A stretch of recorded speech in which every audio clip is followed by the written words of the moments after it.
Hi, this is Jeff at Slavens Racing. This video is about how to remove the rear shock on KTM 950 and 990 Adventures. All years are the same method. First thing you need to do is remove the rear wheel.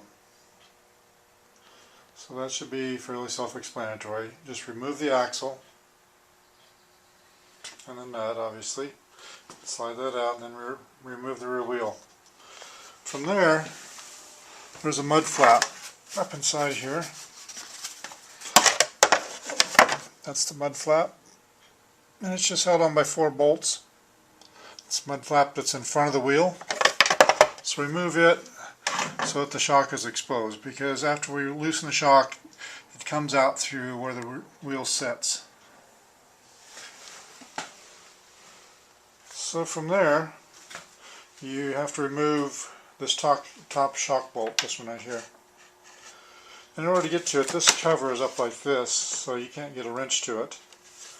So you just have to remove the 3 little screws that hold on this side cover, and then there's also one down here that has to be removed. Then you can pry this cover out and kind of push it down some, and you can get to that bolt. It exposes the bolt. This is an unusual size, or a very large size Allen bolt, and there's an Allen wrench inside the toolkit that comes with the bike. In the orange bag, the toolkit that comes with the bike, it has it's a 12mm Allen. You probably can buy these somewhere, but they're not easy to find. It's big.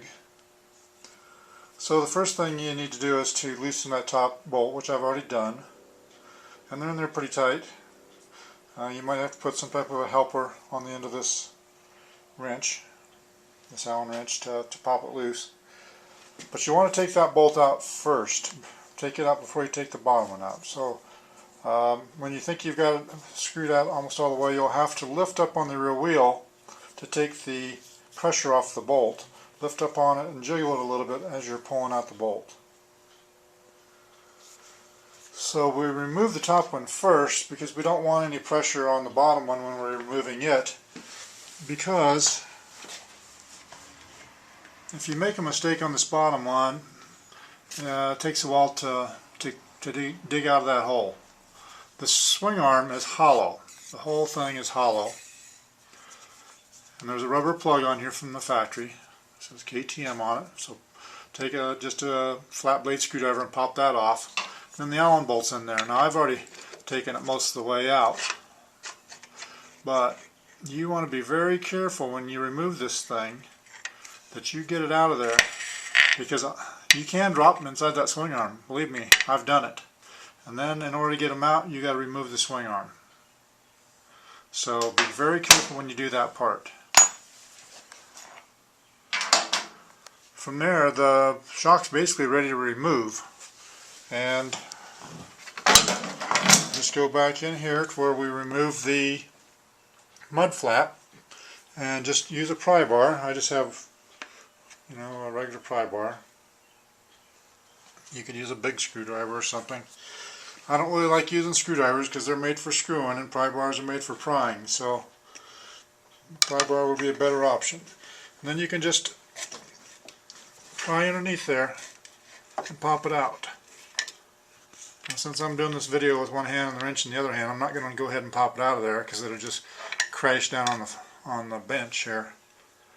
But that's how you do it. You just pry it out of there, and then as you're doing that, grab it with the other hand and pull it right out the bottom. It comes out very easily at that point. To put it back in, you just reverse the procedure. When you put this back up in here, this is a snug fit, so you're going to have to tap on it with a rubber mallet or a dead blow mallet. Don't use a regular hammer because you'll dent it and damage it. So just use some type of a soft blow hammer so that it doesn't scar up the shock. But you will have to push it back in, and then you'll probably need to use some type of a punch inside where the Allen bolt goes to line everything up before you stick the bolt in there. You really want to have your ducks in a row before you attempt to put that bolt back in. Otherwise, while you're jiggling around and messing around, you could drop it down inside the swing arm. That's all for now.